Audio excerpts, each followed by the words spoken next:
I grip the edge of the mahogany dining table, my knuckles turning white as Mother's voice slices through the restaurant's gentle ambiance.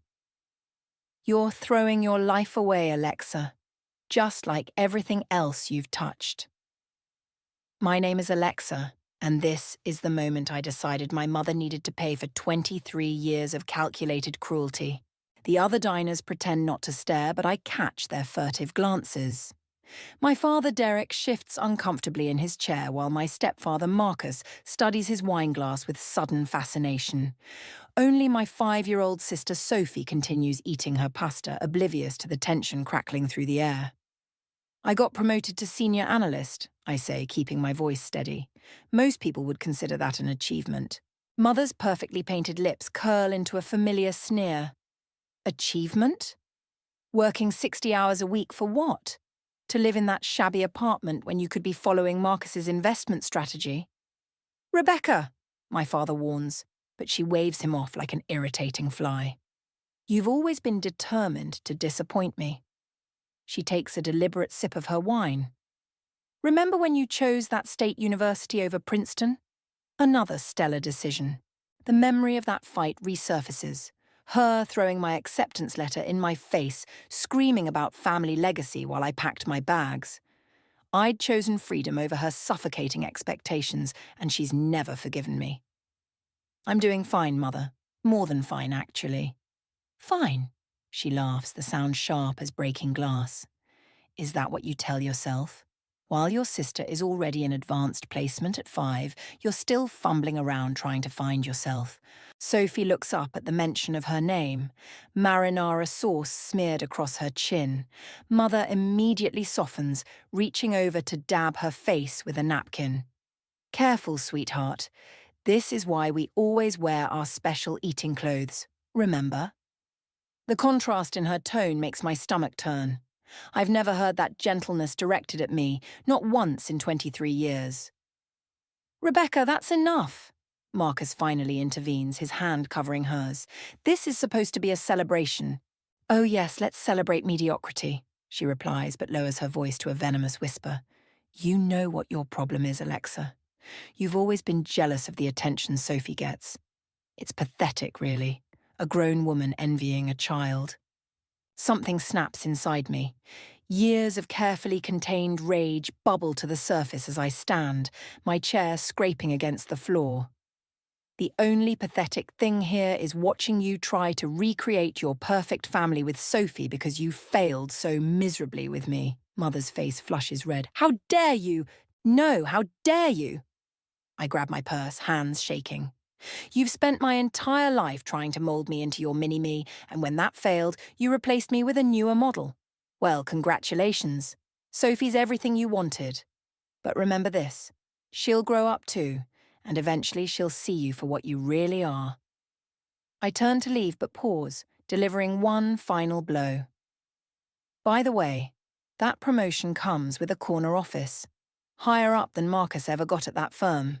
The silence that follows me out is deafening. As I step into the cool evening air, my phone buzzes with messages. Probably my father trying to smooth things over, like always. I delete them without reading. Walking to my car, I realize something has fundamentally shifted. The hurt little girl who desperately sought her mother's approval is gone. In her place stands someone stronger, someone who's finally seen the truth. Some mothers don't deserve forgiveness. I start my engine, a plan already forming in my mind. Mother always taught me that appearance is everything. Time to show her just how well I learned that lesson. The next morning, I find myself standing in front of my childhood home, the mansion's pristine facade mocking everything broken inside. Through the window, I watch Sophie twirling in her ballet outfit, while Mother adjusts her hair with the tenderness she never showed me. Lily's voice crackles through my phone. You shouldn't torture yourself like this. I'm not torturing myself, I'm gathering intelligence. I snap a few photos of Mother fussing over Sophie's perfect bun. Did you find anything in those financial records? About that. Lily hesitates. Marcus's company had some interesting transactions last quarter. Large sums moving through shell corporations. Your mother's fingerprints are all over it. A car door slams behind me. I whirl around to find my father approaching, his face etched with concern. I'll call you back, I tell Lily, hanging up. Spying on the enemy? Derek asks, attempting humour but failing. Just observing the golden child's morning routine. The bitterness in my voice surprises even me. He sighs, running a hand through his greying hair. Your mother called me 6 times last night. She's worried about your emotional state. My emotional state? I laugh sharply. That's rich coming from someone who threw a crystal vase at the wall when Sophie got a B+ in kindergarten math. Alexa, don't defend her dad. Not after everything. The front door opens, and Sophie bursts out, followed by Mother in her designer workout wear. She freezes when she sees us, her perfectly composed mask slipping for just a second. Derek, what are you doing here? Her eyes narrow at me. And Alexa, how unexpected. Sophie runs to me, wrapping her arms around my waist. Lexa, are you coming to my recital? Before I can answer, Mother cuts in. Darling, we're running late for practice. Say goodbye to your sister. But Mom? Now, Sophie. I watch my sister's shoulders slump as she obeys, climbing into the Range Rover. Mother pauses before following, her voice dropping to that deadly quiet tone I know too well. If you're here to apologise for last night's embarrassing display, I suggest you do it properly. At the charity gala this weekend, the board members will be there, and it would look better if we presented a united front. Of course, everything's about appearances. Actually, I say, matching her tone, I came to drop off some paperwork. Marcus asked me to review those offshore account statements. Something about irregularities? The colour drains from her face. I don't know what you're talking about. No, that's odd because his signature's on all of them, right next to yours. Dad steps between us. This isn't the time or place. It never is it? I turn to him. How long have you known about the money laundering, Dad? Or did you just look the other way like you always do? Mother's mask cracks completely. You vindictive little... Rebecca! Marcus appears in the doorway, his usual smooth demeanour ruffled. We need to leave. Now. She composes herself with visible effort, smoothing her yoga pants. We'll discuss this later, Alexa, preferably when you're thinking more clearly. I watch them drive away, Sophie's small face pressed against the window. Dad touches my shoulder. Whatever you're planning, be careful. Your mother is more vulnerable than she looks. I finish. I know exactly what I'm doing. That's what worries me.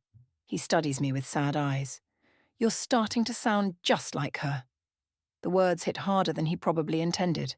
I shake off his hand, already pulling up Lily's number again. I have to go. Some of us actually work for a living. Alexa, wait. But I'm already walking away, my mind racing with possibilities. Mother thinks she can control the narrative. Fine. Let her try.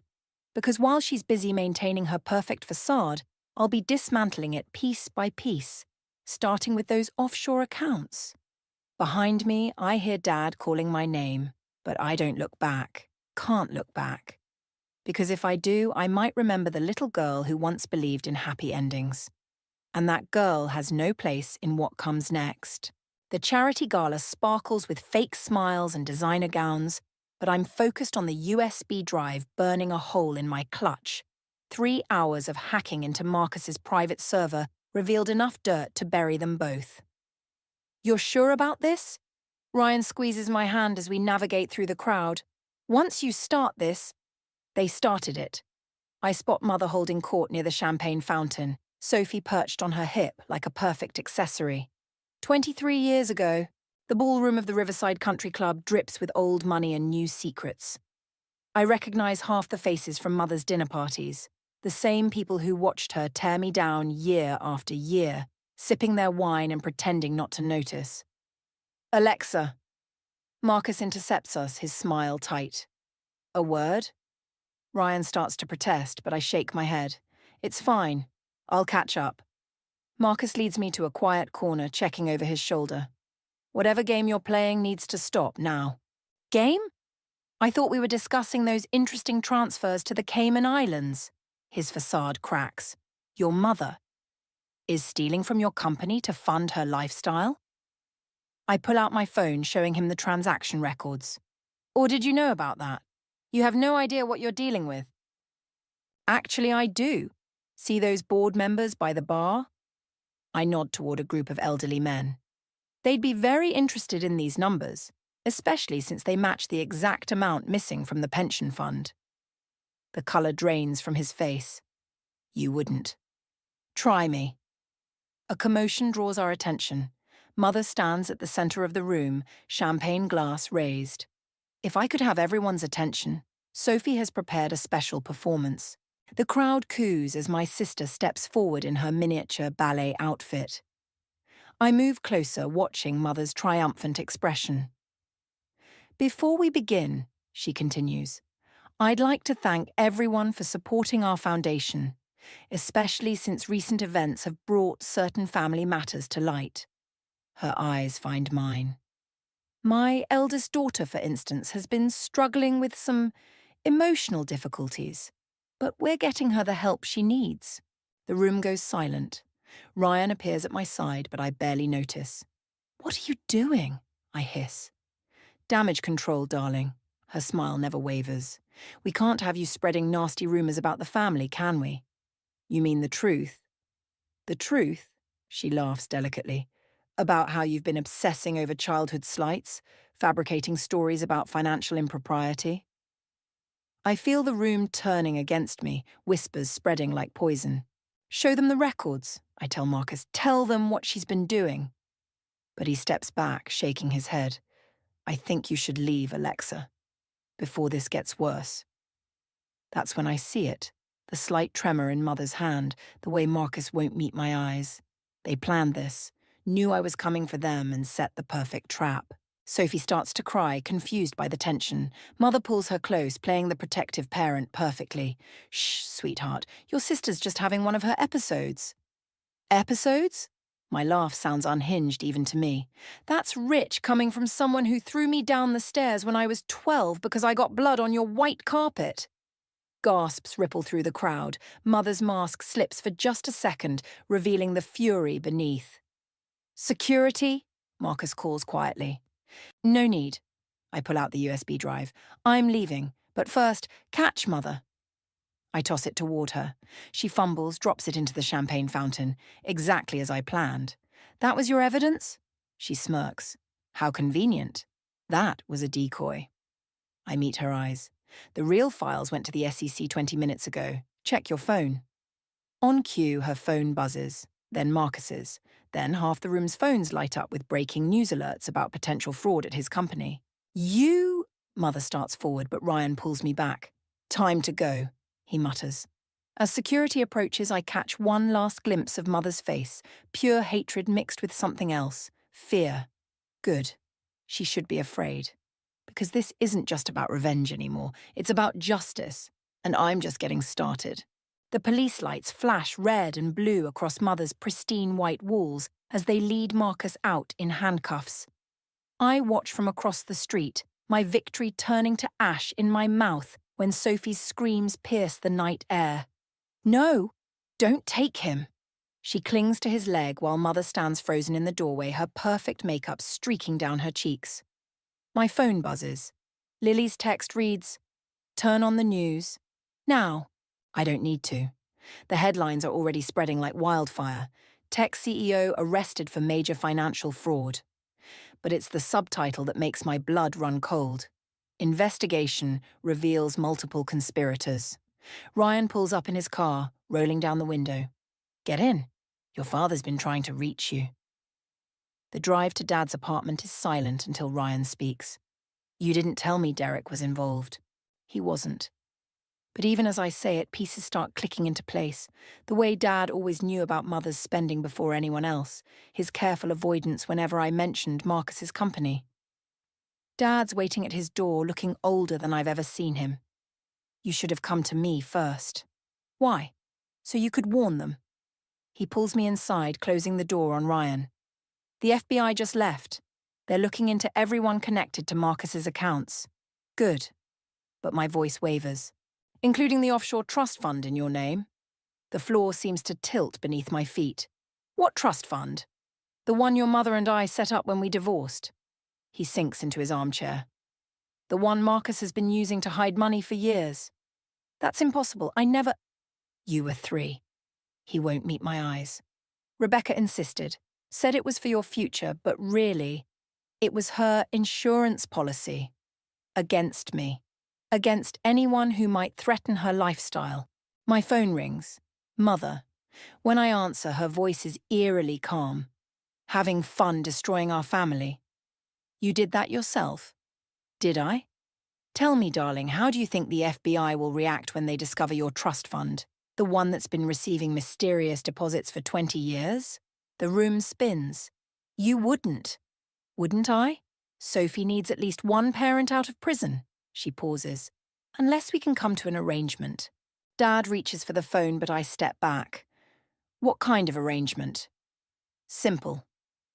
You tell the FBI you falsified the evidence against Marcus, that your accusations were motivated by childhood resentment. Your trust fund will be proof of your instability, a desperate attempt to frame innocent people. They'll never believe. With the right lawyers, the right witnesses, you'd be amazed what people will believe. Her voice hardens. You have 1 hour to decide. Your revenge or your freedom. Choose wisely. The line goes dead. Dad starts to speak, but I hold up my hand, remembering every perfect birthday party thrown for Sophie, every time Mother chose her over me. My phone buzzes again. Lily sending documents, bank statements, emails, a whole digital trail leading straight to my trust fund. I can explain, Dad begins. Save it. I head for the door. You had 20 years to explain. Ryan's waiting in the hallway. What are you going to do? Through the window, I can see more police cars arriving at Mother's house. Sophie's still crying, but now Mother holds her, stroking her hair the way she never did with me. Alexa? I turn to Ryan, my decision crystallizing like ice. Call your cousin at the district attorney's office. I need to make a deal. You can't be serious. Mother's right about one thing. I watch as the FBI enters Dad's building. Sophie needs a parent out of prison. And you're willing to sacrifice yourself? I think of Sophie's tears, of all the times I wished someone had protected me from Mother's poison. Sometimes revenge isn't about destroying your enemies. Sometimes it's about saving someone else. The elevator dings, and federal agents step out. As they approach, I straighten my spine, channeling Mother's perfect posture one last time. Because in the end, she taught me well. Appearance is everything. And right now, I need to appear exactly guilty enough to take everyone down with me. The interrogation room feels smaller with each passing hour. I've given my statement 3 times, each version more carefully crafted than the last. The FBI agent across from me, Agent Chen, slides another document across the table. Your father's signature on the trust fund paperwork, she taps the page. And your mother's. But not Marcus's. Interesting, wouldn't you say? My hands remain steady as I push the paper back. I was 3, I don't remember any paperwork. But you remember enough to accuse your stepfather of fraud. The door opens. Lily stands there with Ryan, both looking exhausted. Your lawyer's here, Lily says. I don't need... Yes, you do. Ryan's voice carries an edge I've never heard before. They're searching your apartment right now. Agent Chen's expression doesn't change. We can continue this later. In the hallway, Lily grabs my arm. They found something in your email. Messages between you and Marcus from 6 months ago. The floor seems to tilt. That's impossible. I never... Someone used your account. The timestamps match your mother's login patterns. Of course. Mother always did know how to play the long game. I lean against the wall, remembering all those times she borrowed my laptop, claiming hers wasn't working. There's more. Ryan won't meet my eyes. Sophie's trust fund. It's connected to yours. If one goes down, they both do. The realization hits like a physical blow. Mother's ultimate insurance policy, linking my fate to Sophie's. My phone buzzes with a text from an unknown number. The DA's office, 1 hour. Come alone or Sophie loses everything. R. I need air, I tell them, heading for the stairs before they can stop me. The DA's office occupies the top floor of a glass tower. Mother stands at the window, her reflection perfectly composed despite everything. I always knew you'd try to destroy me. She doesn't turn around, but I never thought you'd be stupid enough to succeed. Where's Sophie? Safe, unlike her trust fund. Now she faces me, eyes glittering. Did you know child services gets involved when there's financial fraud? Such a shame, really. All those private school opportunities gone. My nails dig into my palms. What do you want? A confession. Written, recorded, and notarized. You orchestrated everything. The false evidence, the SEC investigation, all of it. A desperate attempt to frame your innocent parents. You mean like you framed me with those emails? Her smile is razor sharp. Prove it. My phone buzzes again. Lily sending screenshots of bank records. Something catches my eye. A recurring transfer from Mother's private account to Marcus's company, starting the day Sophie was born. You knew. The pieces click together. You knew what Marcus was doing from the beginning. That's why you pushed him to adopt Sophie, to protect her trust fund from what was coming. I protected both my children. Her voice hardens. One of them was just smart enough to appreciate it. By making me an accomplice? By giving you an opportunity. She steps closer. Take the fall, Alexa. Be the villain you so desperately want to be. Sophie keeps her future, you get your revenge by exposing our manipulation, and everyone wins. Except me. Please, she waves dismissively. You've been playing victim your whole life. Now you can be a martyr instead. My phone buzzes one last time. Ryan sending security footage from Mother's house. The timestamp shows her at her computer logging into my email account. Proof. I look at my mother, really look at her, and see something I never noticed before. Fear. Not of justice or exposure, but of losing control. Of being powerless like she made me feel all those years. You're right, I say quietly.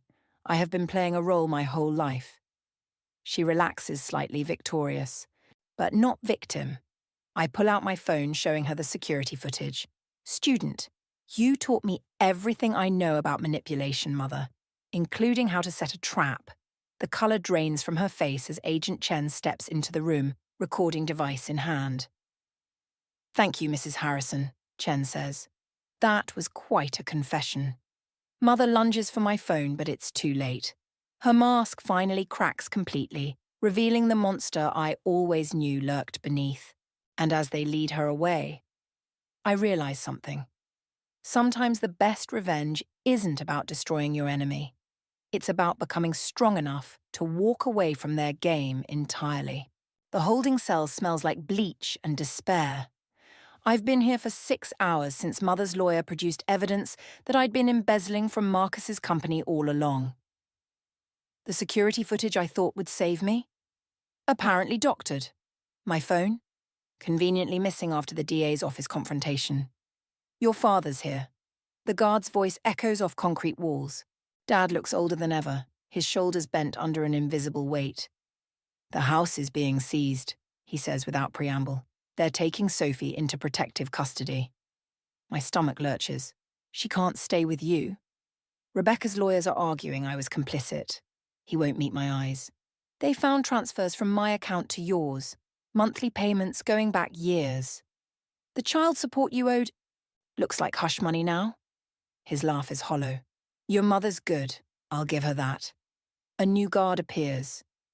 Mr. Harrison, time's up. And Ms. Harrison. She checks her clipboard. Your boyfriend's withdrawn his statement supporting your alibi.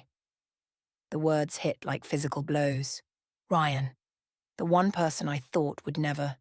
He's scared, Dad says quietly. We all are. After he leaves, I press my forehead against the cold wall, trying to think. Mother's masterpiece is complete.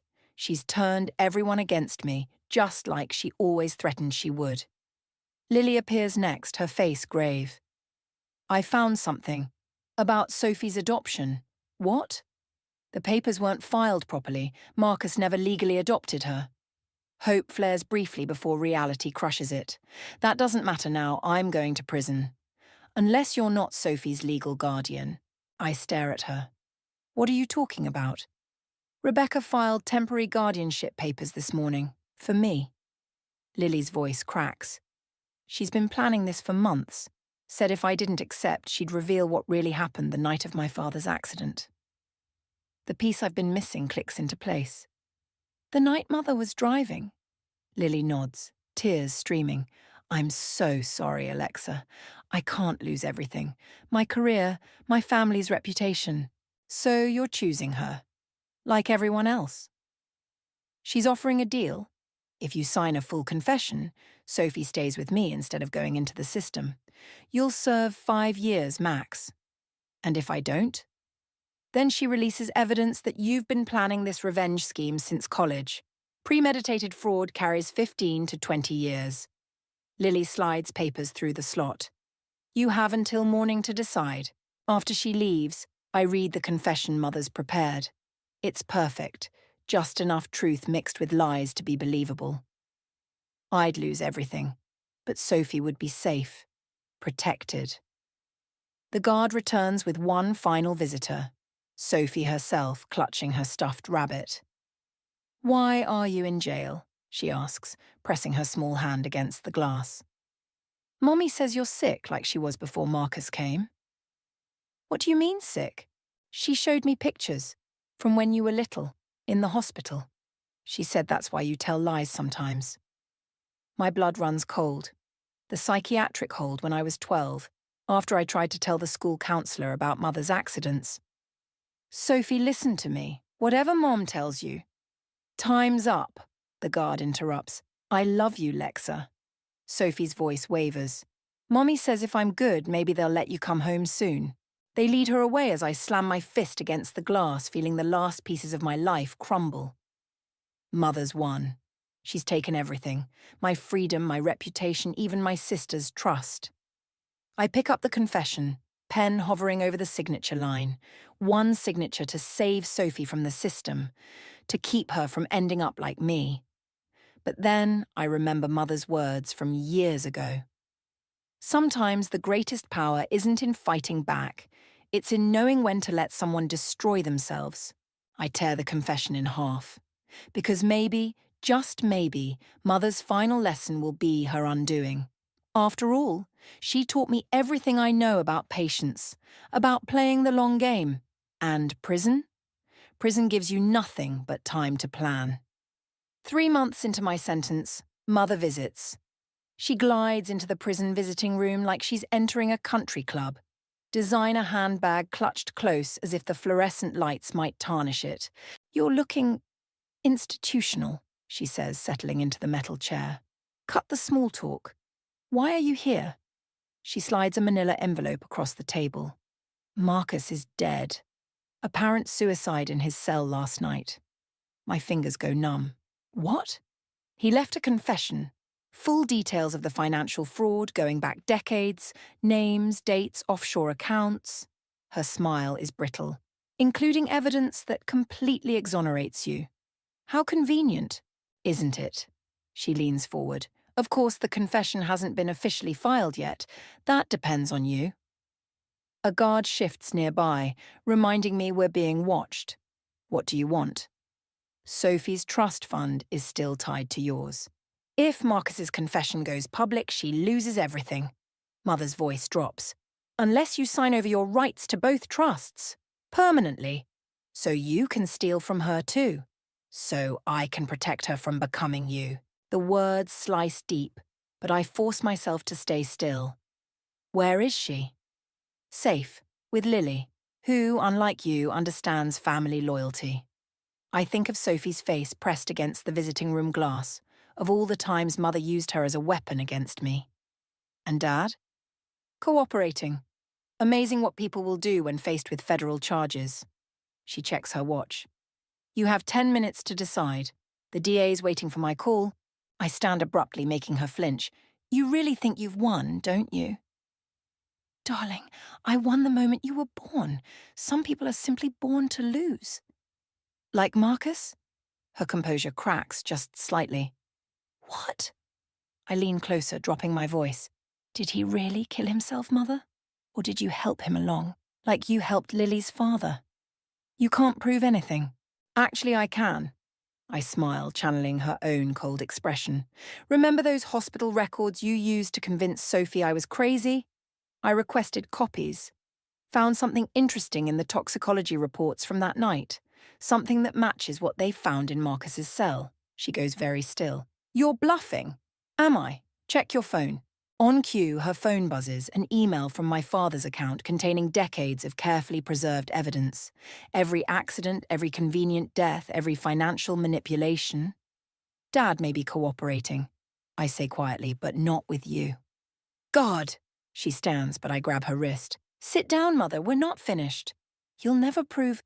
I don't need to prove anything. The FBI is executing a search warrant at your house right now. Amazing what they find when they know where to look. Her mask finally shatters completely. You planned this. All of it. Even getting arrested. You taught me well. About patience. About playing the long game. I release her wrist. About making sure your enemies destroy themselves. The guard approaches. Everything okay here? Fine, Mother says, but her voice shakes. My daughter was just leaving. Actually, I smile at the guard. I believe Agent Chen is waiting to speak with my mother about Marcus Harrison's death. Mother's face goes chalk white as two FBI agents enter the room. As they lead her away, she turns back once. Sophie, she whispers. She'll never forgive you. Maybe not, but at least she'll be free of you. I watch through the window as they escort her down the corridor, her designer heels clicking against concrete. In her wake, I feel something unexpected. Not triumph, not satisfaction, but a profound emptiness. Because in the end, the greatest revenge wasn't destroying her empire or exposing her crimes. It was becoming strong enough to walk away from her game entirely. Tomorrow I'll be released. Evidence of my innocence already filed with the court. Sophie will be waiting with Dad, starting a new life untainted by Mother's poison.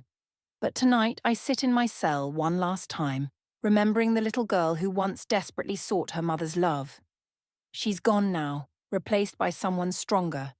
Someone who finally understands that some victories come not from winning, but from refusing to play at all. The courtroom empties slowly after Mother's sentencing. 25 years for Marcus's death, another 10 for financial fraud. I remain seated, watching her being led away, still wearing Chanel beneath her handcuffs. You didn't have to come, Dad says beside me. Yes, I did. Sophie's small hand slips into mine. At 6 now, she understands more than she should. Is Mommy going to the bad place? She's going somewhere she can't hurt anyone anymore. Lily hovers in the doorway, her testimony against Mother still hanging in the air between us. Alexa, Don't. I stand, lifting Sophie onto my hip. We both did what we had to do. Outside, reporters cluster like vultures. I shield Sophie's face as cameras flash, questions flying. Miss Harrison, how does it feel to expose your mother's crimes? Any comment on Marcus Harrison's death? What about the missing millions? Ryan waits by his car, looking uncertain. We haven't spoken since he withdrew his statement, but now he steps forward. I can explain. Nothing to explain. I move past him. Mother's very persuasive. I remember. At home, Dad's renovated brownstone, not the mansion. I help Sophie with her homework while he makes dinner. The routine feels strange, peaceful, almost normal if you ignore the newspaper headlines scattered across the counter. Found something in the old house files, Dad says, sliding a folder across the table, before they seized everything. Inside, adoption papers for Sophie. Not Marcus's failed attempt, but earlier ones. My name listed as potential guardian, dated just weeks after her birth. Mother knew, I realise. She always knew she'd need a backup plan. She knew you'd protect Sophie no matter what, Dad's voice catches, even from her. Why didn't you tell me? About any of it. He stares at his hands. The same reason you planned your own arrest. Sometimes the only way to beat Rebecca was to let her think she'd won.